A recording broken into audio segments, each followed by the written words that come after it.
안녕하세요. 오늘도 사연살롱을 찾아주셔서 감사합니다. 저는 결혼 4년 차고 벌써 30대 중반이 되었어요. 다들 이런 경험이 한 번쯤 있으시겠지만 저는 대학생 시절 진로에 대해 방황을 좀 하느라고 휴학만 몇 년을 했어요. 그러다 뒤늦게 하고 싶은 일이 생겨 정신을 차리고 목표를 잡아 스펙을 쌓기 시작했죠. 그 일환으로 참가한 봉사활동 동아리에서 지금의 남편을 만나 3년간의 연애 끝에 결혼까지 하게 되었어요. 처음 봉사활동을 갔을 때만 해도 거기서 사람을 사귈 목적은 조금도 없었고 열심히 봉사나 나와야겠다는 생각으로 갔었는데 여기서 제 평생의 인연을 찾을 줄이야. 이래서 사람의 일은 한 치 앞도 모른다고 하나 봐요. 그때 봉사활동 동아리를 가입해서 천만다행이라는 생각이 들 정도로 거의 모든 면에서 잘 맞았어요. 종교, 가치관, 취향과 입맛까지. 정말 이 사람이 아니었다면 제가 어떻게 연애를 하고 결혼까지 했을까 싶을 정도로 잘 맞았죠. 제 인생을 돌아봤을 때 가장 후회했던 시간이 휴학을 오래하며 방황했던 시기인데 그 시기마저 남편을 만나기 위해 뜸을 들였던 시간이라면 용서가 될 정도로 저에겐 참 좋은 사람을 만났어요. 그래서 연애하는 3년 내내 정말 편안하고 안정적인 연애를 했고 남편에게 프로포즈를 받았을 때는 앞으로의 미래가 마냥 분홍빛으로만 보였을 정도로 행복했어요. 오죽하면 신부들이 눈물 한 방울 정도는 찔끔한다는 결혼식장에서도 저는 눈물 한 방울 고이지 않았네요. 남편과 함께하는 인생이 너무 기대가 되어서요. 물론 저희 부모님께는 살짝 죄송한 일이지만요. 하지만 앞서 말씀드렸듯이 막상 결혼을 하고 나니 사람의 일은 정말 한 치 앞도 예상할 수 없다는 말이 다시 한번 뇌리를 스치더군요. 그 이유는 생각지도 못한 시댁 때문이었어요. 보통 대한민국의 여자들이라면 미디어에서 반복된, 학습된 시댁의 이미지나 어머니, 할머니들이 젊은 시절에 당한 시집살이 이야기 등등으로 결혼할 때 시댁부터 경계하는 게 당연하겠지만 제가 그걸 미처 생각하지 못했던 이유는 시어머니께서 절 굉장히 예뻐하셨기 때문이었어요. 3년이라는 기간이 장기 연애하신 분들 기준으로 짧게 느껴지실 수 있겠지만 저희는 양쪽 집안이 처음부터 서로 교제 사실을 밝히고 만났기 때문에 결혼 준비 훨씬 전부터 우연이라도 양가 부모님을 만날 기회가 가끔 있었거든요. 아직도 저는 당시 그저 남자친구의 어머니였을 뿐이었던 시어머니와의 첫 만남을 잊지 못해요. 우리 호윤이가 여자친구 보여준 건 처음인데 왜 그런지 알 것 같네. 참말로 참하고 예쁘게 생겼네. 성격도 밝아 보이고 예의도 바르고. 감사합니다, 어머님. 감사하긴 있는 그대로 말하는 건데 내가 이래 보여도 엄청 까다로운 사람인데 이런 내 눈에도 마음에 쏙 들 만큼 사람이 참 괜찮아 보이는구나. 너 같은 애가 우리 아들이랑 결혼해준다면 참 좋을 텐데. 예쁘게 사귀어서 꼭 그럴 수 있도록 노력할게요. 말도 참 예쁘게 하네. 네가 우리 집 며느리로 들어오면 내가 발 쭉 뻗고 잘 잘 수 있겠다. 잘해줄 테니까 우리 집에 시집와. 3년이라는 기간 동안 시어머니를 뵌 건 적어도 서너 번은 됐어요. 그 중에 한 번은 어머님께서 잠깐 자궁수술로 입원을 하신 적이 있었는데 그때는 남자친구가 출장을 갔던 기간이랑 겹쳐서 병문안을 가서 단 둘이서만 뵌 적도 있었죠.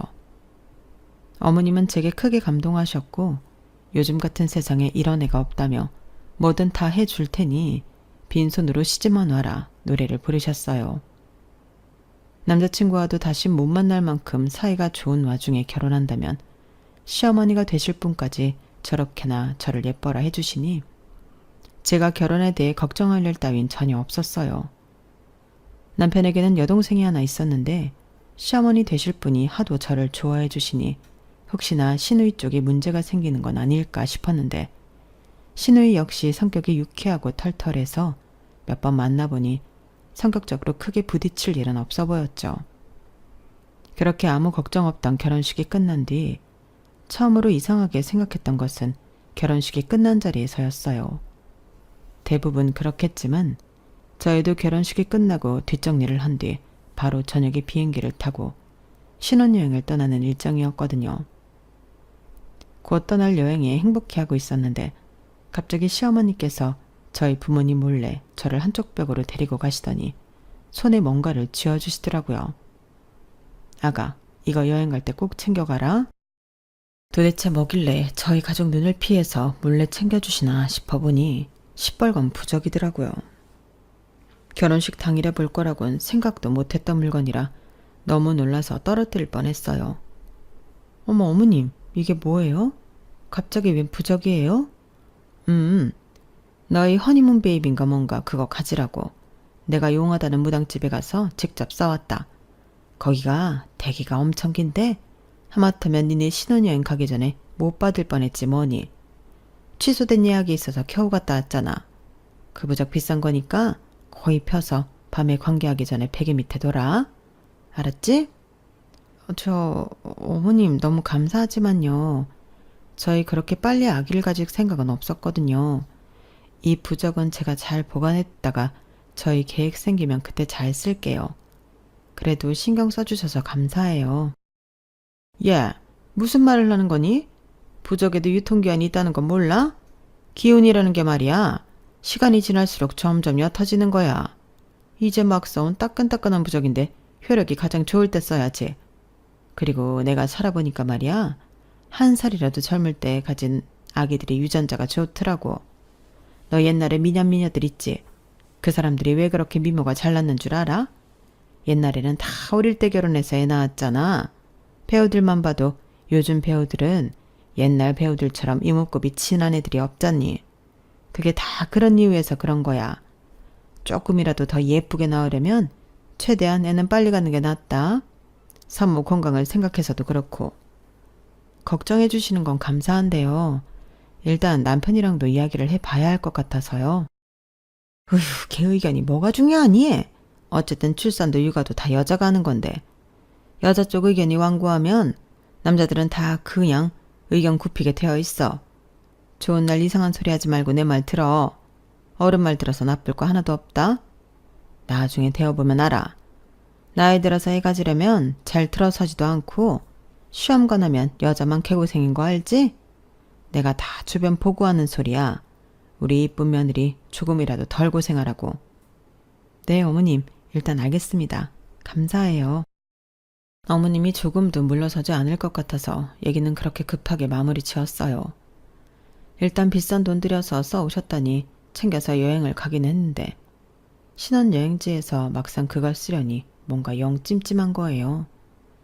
남편에게 말 안 하고 쓰기도 그렇고 정말 썼다가 애가 생길까 싶다가도 진짜 덜컥 생겨버리면 어떡하지 싶은 마음도 들고 그 생각 때문에 밤까지 마음 개운하게 놀지를 못했던 것 같아요. 그래서 그냥 남편에게 이야기하고 속이라도 편해져야겠다 싶어서 털어놨죠. 여보, 사실은 말이야. 어머님께서 오늘 밤에 쓰라고 이걸 주셨는데 이게 뭐야? 부적? 이걸 왜 우리가 써? 허니문 베이비 가지라고 용하다는 점집에서 비싼 돈 주고 싸우셨나봐. 뭐라고? 우리 아기는 바로 안 갖기로 했잖아. 나도 당연히 말씀드렸지. 근데 아기는 젊을 때 낳는 게 좋다면서. 그리고 비싸게 주고 산 건데 효력 좋을 때 쓰라면서 챙겨가라고 그러셔서. 당신은 어떻게 생각해? 어떻게 생각하긴 말도 안 되지. 아기야 당연히 갖고 싶은 생각은 있지만 아직은 아니잖아. 신혼여행에서 아기가 생겨버리면 우리 신혼생활은 어떻게? 아예 없어지는 거잖아. 아무래도 그렇지. 이제 결혼했는데 무슨 벌써 아기야? 엄마도 참 그냥 무시해. 그래도 비싼 돈 들이셨다는데 좀 아깝기도 하고. 진짜 무시해도 될까? 당연하지. 우리 엄마는 가끔 이런 미신을 너무 잘 믿어서 탈이야. 어차피 이거 썼는데 아기 안 생겨서 돈 벌었다 생각하는 것보단 안 쓰고 안 생기는 게 낫지. 정말 쓸데없는데 자꾸 돈 쓰시고. 내가 못 산다 정말. 남편은 제가 보는 앞에서 부적을 반으로 찢어 쓰레기통에 버렸어요. 이래도 되나 싶긴 했지만 제 의지가 아닌 남편의 의지이니 별 상관없겠지 싶었어요. 그 종이 쪼가리가 뭐라고. 하루 종일 내내 마음고생하게 만들었던 부적이 막상 그렇게 쉽게 버려지니 차라리 속 시원하더라고요. 그 다음 날부터는 덕분에 한결 마음 편하게 여행에 집중하며 즐거운 시간을 보낼 수가 있었어요. 그래서 어머님의 쎄했던 행동은 금방 잊혀져 버렸죠. 신혼여행을 다녀온 뒤로 서너 달쯤만 해도 딱히 별다른 특이사항은 없었어요. 저희 부부는 여전히 사이가 좋았고 시댁에서는 늘 그렇듯 잘 대해주었어요. 그런데 5달쯤 되니 어머님께서 제게 따로 전화를 하시더라고요. 예, 지금 신혼여행 갔다 온 지 몇 달이 됐는데 아직도 소식이 없니? 네? 무슨 소식이요? 얘는 뭐겠어? 아이 소식 말이다. 아, 어머님, 그게요. 뭐? 설마 부적 안 썼어? 아니지? 그거 한 장에 50만 원짜리야. 네? 50만 원이요? 그래. 그래서 내가 그렇게 꼭 써야 한다고 신신당부를 한 건데 설마 안 썼다는 둥 그런 소리를 하려는 건 아니지? 어머님의 날이선 질문에 저는 몇 초 동안 꽤 진지하게 고민을 했어요. 차라리 썼는데 안 생겼다고 거짓말을 해야 할까 하고요. 그런데 순진하게도 전 그때 솔직해지는 길을 택했어요. 그때만 하더라도 제가 어머님을 잘 몰랐던 때라 차라리 솔직하게 말하는 게 용서받는 길이란 생각이 들었기 때문이었어요. 하지만 제 예상과는 달리 진실을 들은 어머님께서는 얼굴이 금방 불그락 푸르락 되셨어요. 뭐라고? 내가 그렇게까지 부탁했는데 그걸 굳이 애한테 말해서 그 비싼 걸 안 써? 어머님, 그거 저희가 필요할 때 꼭 쓸게요. 잘 보관해 뒀어요. 그러니 걱정 마세요. 워낙 어머님 반응이 심상찮아서 본능적으로 거짓말을 좀 섞게 되더라고요. 하지만 어머님 반응은 변함없었어요. 뭐가 그렇게까지 분하신 건지 숨까지 몰아쉬면서 저를 노려보시더라고요. 그때부터 저는 뭔가 이 결혼이 곧 아플 수도 있겠다는 예감을 하게 됐죠. 제 예감이 틀렸으면 했지만 아쉽게도 불길한 예감은 역시 틀리지 않더라고요. 시댁에서 저희 집까지 차를 타고 30분이면 다녀올 수 있는 거리인데 하루는 어머님께서 연락도 없이 찾아오신 적이 있었어요. 그날은 평일 낮이라 남편은 회사에 출근하고 저 혼자 집에 있었거든요. 일부러 저 혼자 있을 때 찾아오신 것 같아서 그것도 충분히 당황스러운데 어머님 손에 웬 처음 보는 낯선 아이의 손이 들려 있었어요. 아이는 4~5살로 보이는 여자애였어요. 그땐 시누이도 결혼을 안 한 상태여서 정말 어디서 애를 데려왔나? 이 생각밖에 안 들고 머릿속이 하얘졌죠. 어머님, 연락이라도 주고 오시지 그러셨어요. 무슨 일이세요? 내가 내 아들 집 오고 가는데 며느리한테 일일이 허락받아야 하니? 그런 뜻이 아니라요. 그런데 그 애는 누구예요? 내 친구 손녀딸인데 내가 오늘 친구랑 놀러 갈 때가 좀 있어서 평소에는 걔가 얘를 보는데 대신 애 봐줄 사람이 없다 그래가지고 내가 너한테 부탁 좀 하려고 데리고 왔다. 어머님, 아무리 그래도 제가 어떻게 갑자기 애를... 저 어떻게 해야 하는지 아무것도 몰라요. 그리고 저 일하잖아요. 아이를 볼 틈이 없어요. 저는 재택을 하는 프리랜서인데 업무 특성상 급하게 영상통화로 회의가 잡힐 때도 있었고 채팅으로 실시간 소통을 해가며 일을 하고 있었기 때문에 재택일지라도 굉장히 정신없이 일을 했어요.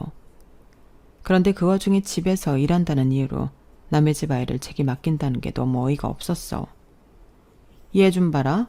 회사도 안 나가고 집에서 편하게 일하는 주제에 무슨 일 한다고 애를 못 본다고 유세니? 너 어차피 네 애 낳으면 일하면서 애 돌볼 거잖아. 아니야? 그건 제 아이니까 몸 갈아가면서 하는 거죠. 애는 아무리 어머님 지인 손녀라지만 어머님 지인을 제가 뵌 적도 없고 솔직히 말씀드리면 제 지인도 아니고요. 왜 제가 제일 방해받아가며 이 아이를 봐줘야 하는지 모르겠어요. 저 일하느라 끼니거릴 때도 많아서 애 밥도 못 챙겨줘요, 어머님. 그냥 친구분이랑 아이를 데리고 다녀오시던지 방법을 찾으셔야 할 것 같아요. 저는 오늘 회의도 있어서 아이는 정말 못 돌볼 것 같아요. 죄송해요. 나름대로 딱 잘라서 거절한다고 생각했는데 어머님은 상식을 벗어나는 행보를 보이셨어요. 야, 너 정말 웃긴다. 내가 괜히 애를 여기까지 데려와서 아끼는 줄 알아? 내가 다 뜻이 있어서 그래. 너도 애를 좀 돌봐봐야 애가 예쁜 것도 알고 얼른 갖고 싶어지지. 나는 네가 결혼 전에는 아이 생각 있다고 해서 옳았구나 했는데 결혼하자마자 이렇게 돌변해버리니 솔직히 내 입장에선 뒤통수 맞은 기분이라고. 어머님, 저랑 남편은 아직도 아이 생각 있어요. 안 낳겠다는 거 아니고요. 조금만 시간을 주세요. 남들은 신혼 때가 가장 즐거웠다면서 추억하고 사는데 저희도 그 시간이 좀 있어야 할 거 아니에요. 아, 됐고. 애 키워보면 달라. 누군 애 없는 신혼이 즐거웠을지라도 나는 우리 아들, 우리 딸 낳고 나서가 더 행복했어. 그거 너도 간접 체험 해봐야 알아. 그러니 애는 두고 가마. 저녁 되기 전엔 올 테니까 걱정 말고. 어머님, 잠깐만요. 어디 가세요, 어머님? 어머님은 아이를 집에 남겨두고 도망치듯 집을 나가셨어요. 정말 말 그대로 버리고 나갔다는 표현이 적절할 정도로요. 솔직히 4~5살이면 말귀도 알아먹을 나이인데 그렇게 강경하게 거절하는 걸 아이도 알 텐데 집에 둘만 남겨지니 좀 미안하게 느껴지더라고요. 하지만 저도 사람인지라 어쩔 수 없었어요. 저렇게 경우 없이 구는 시어머니를 누가 내내 하고 받들까요? 하지만 이런 짓까지 하실 줄은 몰랐는데 어머님은 생각보다 더 고집도 세고 말이 안 통하는 분이었던 거죠. 그날은 저도 일을 해야 하는 어쩔 수 없이 애한테 유아교육용 애니메이션을 틀어주고 밥 먹을 때가 되어서는 간단하게 집에 있던 햇반과 참치 통조림을 꺼내 밥을 먹이려고 했어요. 아이다 보니 저도 건강하게 먹이고 싶었지만 평소 남편과는 둘 다 일에 치여 사먹는 일이 잦아 딱히 차려줄 게 없더라고요. 그렇게라도 끼니를 챙겨주려고 했는데 아이가 입맛도 까다롭고 입이 짧은 아이인지 몇 숟갈 먹더니 안 먹으려고 하더라고요. 가뜩이나 점심 먹고 할 일도 쌓여 있는데 아이가 밥을 안 먹겠다고 씨름을 하니 금방 피로해지고 지쳤어요. 아줌마 집에 치즈케이크 있는데 그럼 너 치즈케이크라도 먹을래? 치즈케이크요? 네. 아이는 달달한 맛이 꽤 마음에 들었는지 치즈케이크는 2조각이나 먹더라고요. 누군지도 모를 아이 엄마에게 미안했지만 어쩔 수 없다는 생각이 들었어요. 저도 살아야 했으니까요. 게다가 일을 하는 중간중간 저희 집에 오는 길에 아파트 단지에 있는 놀이터를 눈여겨본 건지 자꾸 거길 가고 싶다고 하는 거예요. 이런저런 핑계를 대며 거긴 못 간다고 해도 아이가 납득을 전혀 못해서 물었던 걸 또 묻고 하는데 정말 돌아버리는 줄 알았어요. 갑자기 왜 저에게 이런 시련을 주시는 건지 이해가 안 됐어요. 그날 저녁 남편이 어머님보다 일찍 도착해 아이를 마주하고 나서 집에는 싸늘한 바람이 한바탕 불었어요. 엄마, 일하는 사람한테 이게 뭐 하는 짓이에요? 도무지 이 사람에 대한 존중이 없으세요? 어차피 너희 애 가지면 애 보면서 일할 텐데 어떨지 예행 연습하라는 거지. 남의 애로 연습해보면 더 좋잖아. 뭐라고요? 어떻게 그런 말씀을 하세요? 시어머님의 막말을 듣고 아이가 상처받을까봐 저는 아이를 데리고 거실에서 가장 떨어진 방에 들어가서 음악을 틀었어요. 보나마나 어머님 성격에 아무 말을 나오는 대로 한참 더 하실 것 같았거든요. 저희 남편이 하도 시어머니께 화를 내니 아이는 남편도 무서워했어요. 아이도 우리 집에 맡겨주고 싶어서 맡겨진 게 아니었을 텐데 그러게 왜 아무도 원치 않는 행동을 해서 여러 사람을 고통스럽게 만드나 너무 원망스럽더라고요. 게다가 어머님의 의도와는 반대로 저는 그날 이후 하루 종일 아이를 신경 쓰면서 일하다 보니 정말 노이로제에 걸린 것 같았어요. 신혼을 1년 정도만 즐기고 바로 아이를 가질 계획이었지만 벌써 신혼이 반년쯤 된 지나간 상태에서 제가 몇 개월 뒤에 바로 아이를 갖고 육아를 하며 아이를 키운다 생각하니 자신이 없어지더라고요. 워킹맘들이 늘 대단하고는 생각했지만 단 하루만 경험했는데도 진이 빠지고 다음 날까지 피로가 안 풀렸어요. 오히려 출산과 멀어진 기분이 들었죠. 그래도 남편이 노발대발한 효과가 있었는지 그 뒤로 어머님은 한동안 잠잠했어요. 어느 날 갑자기 어머님이 또 찾아와서 아이를 맡길까봐 불안해했었는데 남편 말로는 정 맡겨야 하는 일이 생기면 본인이 있을 때 맡기라고 했다고 하더라고요. 시간이 흘러 5월이 되고 가정의 달이라 중간중간 휴무가 많이 껴있을 때 저희는 하루 날을 잡아서 데이트를 하기로 했어요. 평소에는 평일에 둘 다 일을 열심히 하다 보니 주말에는 집에서 쉬기 바빴는데 시간적 여유가 생기니 오랜만에 둘이 나가서 시간을 보내고 싶은 마음이 들더라고요. 그래서 간만에 아끼던 예쁜 옷도 꺼내 입고 곱게 화장도 했어요. 재택하다 보니 꾸밀 일이 없었는데 오랜만에 꾸미니 연애 초로 돌아간 것 같고 너무 설레더라고요. 그렇게 남편과 집을 나서려는데 현관문을 열자 어두운 복도에 어머님께서 우두커니 서 계셨어요. 엄마, 깜짝이야. 어머님, 여긴 웬일이세요? 뭐? 갑자기 저희 집 현관 앞에 조용히 서 계셨다는 것만 해도 놀라운데 어머님 손에는 또 그 아이가 들려있더라고요. 그걸 보자마자 화가 밀려오는데 남편도 마찬가지였는지 언성이 높아졌어요. 연락하고 오시라고 제가 몇 번을 말씀드렸어요. 미안하다. 하지만 나도 급해서 그럴 틈이 없었어. 너희 어디 나가는 길이니? 네, 왜요? 무슨 일 때문에 오신 건데요? 옆에 그 애는 또 뭐고요? 누구인진 잘 알 거고 친구가 급한 일이 생겨 좀 맡아달라는데 얘가 자꾸 키즈 카페인지 뭔가를 가고 싶다는데 그게 뭔지를 알아야 말이지. 너희 나가던 길이면 잘 됐다. 얘 좀 데리고 거기 좀 같이 가주라. 저희 오늘 약속 있어요. 오랜만에 데이트하기로 했다고요, 엄마. 아, 그래? 어차피 데이트라 해봐야 커피 마시고 밥 먹는 거 아니니? 키즈 카페도 카페잖아. 거기는 애들은 애들끼리 놀게 두고 어른들은 어른들끼리 있을 수 있다던데. 애는 놀게 두고 셋이서 이야기하던지. 어? 엄마도 엄마 나이 생각하셔야죠. 무슨 친손녀도 아니고 친구 손녀까지 봐주고 계세요. 걔가 정말 급하게 고향 내려가 봐야 한다고 해서 어쩔 수가 없었다니까. 너도 알지? 선우 엄마. 얘가 선우 딸이야. 너는 안 본 지 오래돼서 기억도 안 하겠지만. 남편도 아는 이름이 나오니 마음이 약해졌는지 저에게 양해를 구했어요. 여보, 오는 말 정말 마지막으로 같이 아이 봐드릴까? 남편이 제게 그렇게 묻는 순간 아이와 눈이 마주쳤어요. 그래도 안면이 있는 사이라 그런지 저를 올려다보며 기대에 찬 눈빛을 하는데 차마 외면하기가 힘들더라고요. 알겠어. 오늘은 정말 어쩔 수 없는 경우니까. 어차피 어머님이 애 손을 잡고 여기까지 오셨고 우린 외출 준비가 다 되어 있었고 저 혼자 보는 것도 아니고 시어머니와 남편이 동행하는 거니까 저번만큼 힘들지 않을 것 같다는 생각이 들었거든요. 봐봐.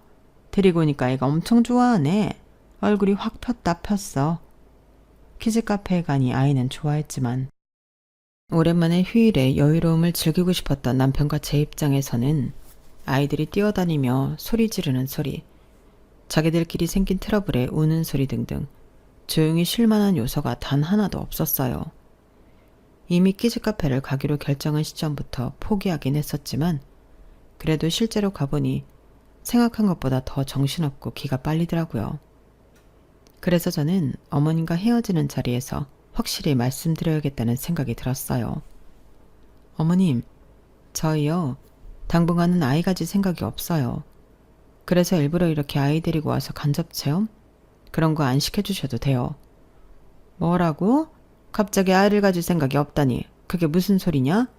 나중에는 낳겠다더니. 원래는 그럴 생각이었는데요.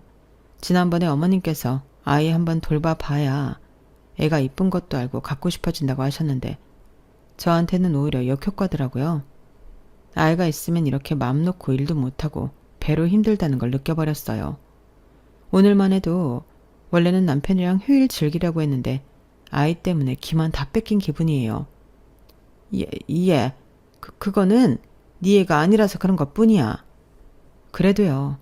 제 아이면 더 예쁘고 애착이 가긴 하겠지만 힘든 건 똑같을 것 같아서요. 저희 2세 계획은 좀 나중으로 밀렸어요. 그러니까 이렇게 애써 노력이란 거 안 하셔도 돼요. 솔직히 키즈카페 사건으로 어머니께 맡겨지는 육아를 자꾸 저희 쪽으로 떠넘겨버리는 게 아닌가 싶을 정도로 어머님에 대한 신뢰는 바닥에 가까운 상태였어요. 말로는 저를 육아와 가까워지게 만들고 싶다는 이유를 대시지만 제가 애를 안 갖겠다고 한 것도 아닌데 이렇게 경우 없이 저를 괴롭히는 이유를 도무지 모르겠더라고요. 게다가 그 친구라는 분은 대체 뭐 하시는 분이길래 자꾸 본인 손녀를 여기다 맡기시는 건지 이해도 안 갔고요. 더 이상 그분 때문에 피해를 입고 싶지 않은 마음이 컸어요. 애도 애대로 상처받을 일이고요. 난 네가 갑자기 이러는 이유를 도무지 모르겠구나. 여자가 자식을 낳는 건 본능에 가까운 일인데 그게 싫어졌다고? 차라리 솔직하게 말해보지 그러니? 너 어디다 애라도 숨겨놓은 거 아니야? 어머님, 말씀 가려가면서 하세요. 그게 아니면 왜 갑자기 안 갖겠다는 건데? 우리 집에 씨바지 할 거 아니었음 왜 시집을 온 거야? 이거 사기 결혼이야. 알아? 그림 그리는 무식한 년 걷어졌더니 집에서 빈둥빈둥거리면서 일한다고 유세나 떨고 이제는 애도 안 갖겠다고 하네? 다 원참 어이가 없어서. 엄마, 지금 뭐 하시는 거예요? 주차를 하느라 뒤늦게 들어온 남편이 저희 대화를 듣고는 경악했어요. 남편은 어머니를 끌고 나갔고 그 뒤로는 어머님을 못 빼었죠. 그런데 그 후로 어머님은 작전을 바꾸셨는지 저희 집에 자꾸 택배를 보내시더라고요. 뭔가에서 열어보면 죄다 태어나지도 않은 아기 옷, 아기 신발 같은 거였어요.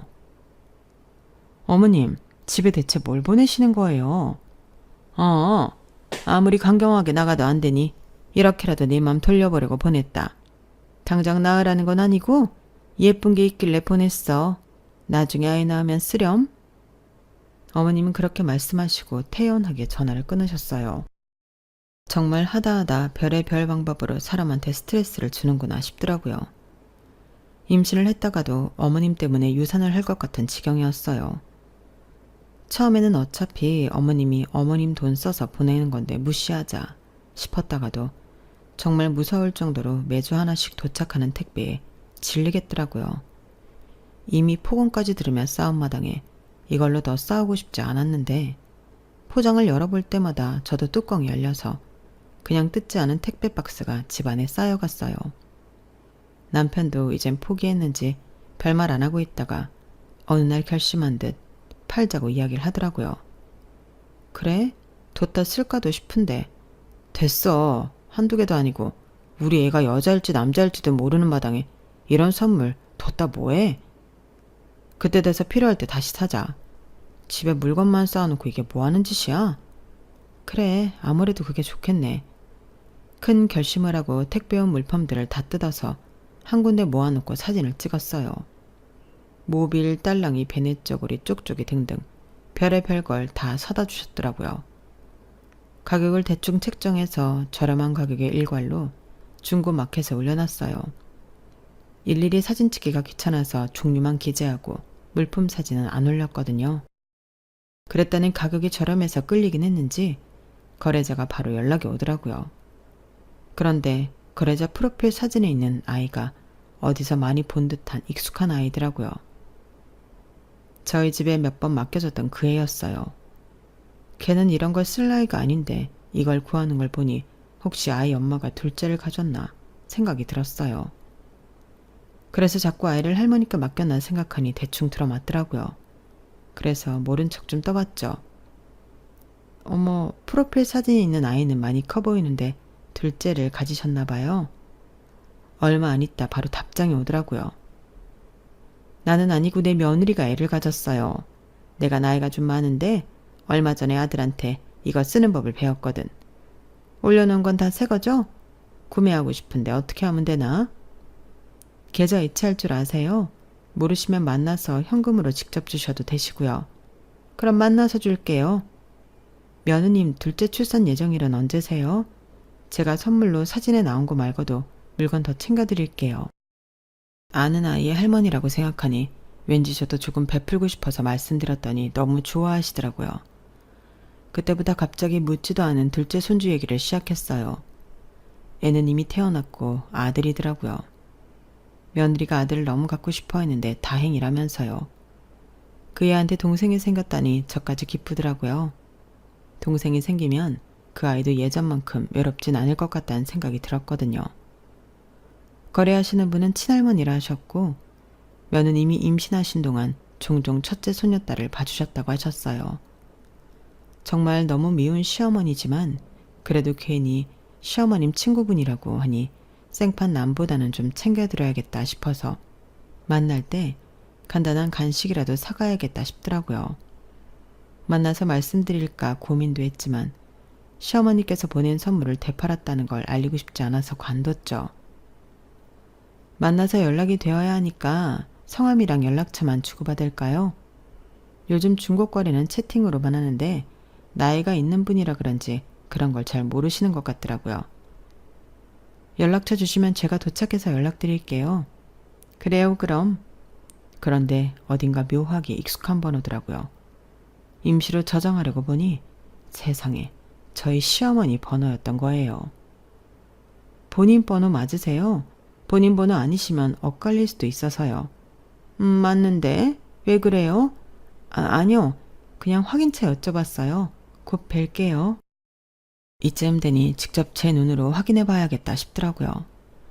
만약 제 시어머니라면 거짓말이라기엔 너무 유창하고 생생하고 디테일하게 본인 손자들에 대해 이야기하셨으니까요. 채팅을 종료하고 나서 약간 벙찐 듯한 기분이 들더라고요. 그러다 갑자기 어머님께서 전화가 와서 저는 너무 소스라치게 놀랐어요. 예, 너 내가 준 선물들은 잘 보관하고 있니? 네? 네, 어머님. 갑자기 그런 건 왜 찾으세요? 어차피 너 쓰지도 않을 거 도로 내놔라. 어디 선물 줄 때 생겼으니까. 좀 당황스러웠어요. 이미 팔린 물건을 내놓으라니. 그렇다고 팔았다고 사실대로 얘기할 수도 없으니 너무 곤란했죠. 어머님, 근데 불량인 물건이 좀 있어서요. 제가 확인해보고 드릴게요. 전화를 끊고 나니 기분이 묘하더라고요. 저희가 싫어하건 말건 묵묵히 저희 집에 아기 물건을 보내던 어머님이 갑자기 아기 물건을 찾는다는 게 아까 주고받은 채팅이 겹치며 점점 이상하게 느껴졌어요. 남편에게 말하니 제 말이라면 다른 말은 무슨 말이든 다 믿어주고 맞다 해주던 남편이 이번만은 믿지 못하더라고요. 제가 나눈 채팅 내용까지 전부 보여줬는데도요. 그래서 남편을 데리고 나가기로 했어요.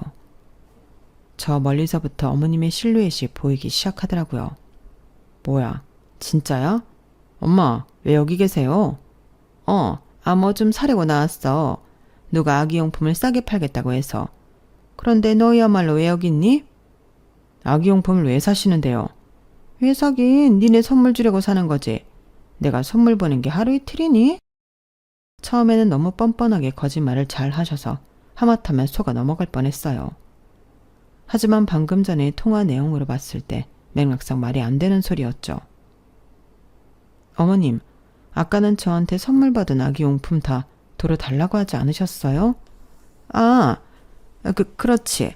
그래, 내 친구가 손주를 봤는데 그 집 갖다 주려고 그러는 거다. 말이 자꾸 바뀌는 걸 보니 더 이상하더라고요. 남편도 그 포인트에서 더 화가 났는지 저와 한 채팅창을 들이밀며 어머님께 추궁하기 시작했어요. 엄마, 그럼 이 애들은 누구예요? 며느리가 손주들을 가졌다뇨. 엄마한테 며느리가 이 사람밖에 더 있어요? 이건 도대체 다 무슨 소리예요? 그건 그냥 너희가 하도 아이를 안 낳으니까 내가 부러워서 그렇게라도 손도 있는 척 한 거야. 니네도 봤다시피 이 애들은 내 친구 손주들이고 이 여자애는 너희도 봤잖니.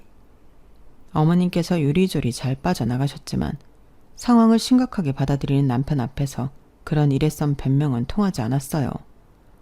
엄마, 사실대로 말하세요. 너무 이상하잖아요. 말씀도 계속 바꾸시고 엄마 연세도 많으시고 할아버지도 치매셨는데 이런 식으로 자꾸 중요한 대답은 회피하고 말은 계속 바꾸시면 저는 치매를 의심하고 병원에 모시고 가는 수밖에 없었어요. 너는 무슨 애가 그렇게 말을 해? 치매라니. 나 아직 그럴 나이 아니다. 우리 아버지도 내 나이에 치매 걸리신 게 아니야. 어머님이 하도 잡아떼셔서 그날은 그 정도에서 그쳤어요. 하지만 남편은 계속해서 뭔가 찜찜해 하더라고요. 알고 보니 남편이 어렸을 시절 어머님이 외도를 하시다 아버님께 들킨 적이 있다고 하더라고요. 설마 그때 애가 있었던 건 아니겠지? 에이, 설마. 그럼 어떻게 이때까지 숨기고 사셨겠어? 그래도 뭔가 촉이 쎄해. 알아봐서 나쁠 건 없으니까 미리 알아봐야겠어. 남편은 어머님의 핸드폰을 통해 선우 엄마라고 되어 있는 번호를 찾아내서는 전화를 걸어보더라고요.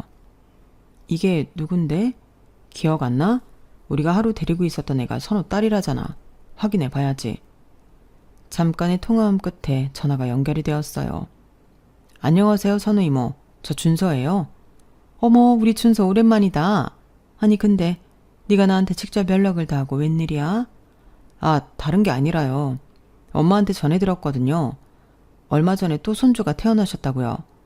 제가 첫째 손녀도 태어난 줄 모르고 있다가 엄마가 저번에 저희 집에 데리고 와서 알았는데 인사를 못 드린 게 내내 영 마음에 걸려서요. 둘째 손주 때라도 인사를 제대로 드려야겠다 싶어서 연락드렸어요. 어? 손주? 잠깐 통화 너머로 정적이 흘렀어요. 저기 우리 선우는 아직 결혼도 안 했는데 너 엄마한테 뭔가 잘못 들은 거 아니니? 네? 결혼을 안 했다고요? 그럼 우리 선우가 너 결혼식 때 직접 가지 못했어도 추기는 했잖니. 선우가 결혼을 했으면 너한테 당연히 알렸겠지. 나도 우리 애가 얼른 너처럼 결혼했으면 좋겠는데 갑자기 손주 얘기라니? 얼른 그런 날이 왔으면 좋겠네. 이상하네. 분명 이모네 손주라고 하셨거든요. 뭐? 니네 엄마 뭐 벌써 정신 오락가락 하는 거 아니지? 나 말고 다른 친구 아니겠니? 한번 확인해봐. 네, 아무튼 감사합니다. 건강하게 잘 지내세요. 그래, 고맙다. 너도 결혼 생활 잘 하고. 전화를 끊은 후 저희 부부는 말이 없어졌어요. 그렇게 둘러대던 게 거짓말이라는 게 밝혀지니 뭔가 제대로 알아봐야 할 것 같다는 느낌이 들더라고요. 남편은 어머님께 핸드폰 어플을 설치해드린다는 핑계로 핸드폰을 받아와서 컴퓨터에 어머님 메신저 어플을 로그인했어요. 어머님이 주고받는 카톡 중에 낯선 이름이 있길래 클릭해보니 아니나 다를까 이해할 수 없는 이상한 대화들이 있더라고요. 어머님이 그 사람과 주고받은 톡을 좀 올려서 정독하다 보니 곧바로 해답이 나왔어요. 남편의 쎄한 촉대로 몇십 년 전 불륜하던 남자의 아들을 아직까지도 어머님 아들로 생각하고 있는 것 같았어요. 본인 몸으로 낳은 아들이 아님에도 그 아들이 결혼을 하고 손주를 보니 저희보다 애틋해지셨는지 저희에게 하시는 것과는 비교도 안 될 만큼 아주 헌신을 하고 계시더라고요. 그걸 다 읽고 나니 참 어이가 없었어요. 고작 애를 낳아주었다는 이유만으로 본인의 친자식보다 불륜했던 남자의 자식을 위해 희생을 하고 계신다는 사실이 말이에요. 그 첫째 딸은 며느리라고 부르는 여자가 어머님께 거의 육아를 뒤집어 씌우고 있는 수준이었는데 어머님 혼자 감당하기 힘드셔서 저한테까지 그런 식으로 경우 없이 맡겼다고 생각하니 저까지 화가 났어요. 그동안 아이를 낳으라고 수도 없이 닥달했던 어머님의 모습이 떠오르면서 더 화가 났죠. 어머님이 그렇게 꽁꽁 감추시려던 비밀이 밝혀지고 남편은 눈이 뒤집어져서 온 집안을 엎었어요. 시누이마저 뒤늦게 어머님의 진심을 알고 배신감에 치를 떨었죠. 엄마가 어떻게 어렸을 때 우리한테 그렇게 상처를 주시고도 또 이러실 수가 있어요? 이제 아빠 돌아가셨다고 그쪽 가족 막 만나고 가족처럼 그러도 되는 줄 아셨어요? 그 아들이 그렇게 좋으시면 그 집 가서 사세요. 저희한테 효도받을 생각하지 마시고요. 남편도 집을 뒤집어 엎고 시누이마저 등을 돌리자 어머님은 자기 편을 들어줄 사람이 저밖에 없다고 생각한 건지 제게 매달리시더라고요. 며느라, 너는 내 심정 알지? 어? 나라고 좋아서 그랬겠니? 자식들이야 나한테 상처를 받았다고 할 말이 없지만 이대로 애들이랑 멀어질 생각은 없다. 내가 좀 준서랑 춘희한테 얘기 좀 잘해줘. 내가 너도 내 친딸처럼 예뻐했잖니. 어머님이 저를 친딸처럼 예뻐해 주신 건 결혼 전에나 그러셨던 거죠. 결혼하고 언제 저를 그렇게 예뻐해 주셨어요? 어머님을 독박 육아시키는 며느리한테 아주 충성을 바치시던데요. 그 정도는 되어야 저도 친딸처럼 예쁨 받았다고 할 수 있죠. 어머님은 제가 싫다고 몇 번이나 의사를 밝혔는데도 계속 아이 낳으라고 압박만 주셨잖아요. 어머님은 친딸이 아니라 시어머니로서 할 수 있는 핍박은 다 하셨어요. 솔직히 말씀드리면 저는 어머님이 제 남편이랑 화해하길 바라지 않아요. 화해하면 또 어떤 식으로 저를 괴롭히실지 알 수가 없으니까요. 야, 나는 너희 잘 되라는 마음으로 그렇게 한 거지 정말 나쁜 뜻은 없었다니까. 막말로 네가 아이만 빨리 낳았어도 저 호강은 네가 다 받았을 거야. 애도 내가 다 키워줬을 텐데 그런 기회를 걷어찬 건 너야. 네, 그러니까요. 저는 기회를 영영 걷어차려고요. 어머님, 화해는 부모 자식 간에 알아서 하시고요. 외간 식구인 저에게 화해시켜달라는 부탁은 바라지도 마세요. 저도 못 들은 걸로 할게요. 예, 며느라, 며느라! 어머님이 소리치는 걸 무시하고 전화를 끊어버렸어요. 그리고 번호를 차단했죠. 남편이 직접 화해했다고 얘기하기 전까지는 어머님과 연락을 하지 않으려고 해요. 굳이 나서고 싶은 이유도 없고 그러고 싶지도 않거든요. 지금은 시어머님과 연락을 끊고 산 지 1년이 다 되어 가는데 정말 마음이 편안하네요. 스트레스성 복통도 확실히 줄었고 아이에 대한 부담 없이 산 기간이 생기니 이제 슬슬 아이 계획을 세워볼까 하는 긍정적인 마음이 들어요. 저희의 아이 계획을 밀리게 한 건 오히려 어머님이랑 생각이 들더라고요. 하라 하면 오히려 하기 싫다는 걸 왜 다들 모르실까요? 아무튼 저희 부부는 내년쯤을 목표로 아이를 갖기로 했답니다. 남편이랑은 그 이후로 더 잘 지내고 있어요. 그나마 트러블이 생길 만한 요소였던 어머님이 인생에서 사라지니 더욱 금슬이 좋아지는 것 같네요. 여기까지 제 사연입니다. 들어주셔서 감사드리고요. 저희에게 예쁜 새 생명이 올 수 있도록 많은 응원 주세요. 여러분들도 매일매일이 행복하시길 바랍니다. 여러분, 사연 댓글에 응원과 현명한 조언 부탁드려요. 좋아요와 구독은 저에게 큰 힘이 됩니다. 오늘도 좋은 일 가득하세요.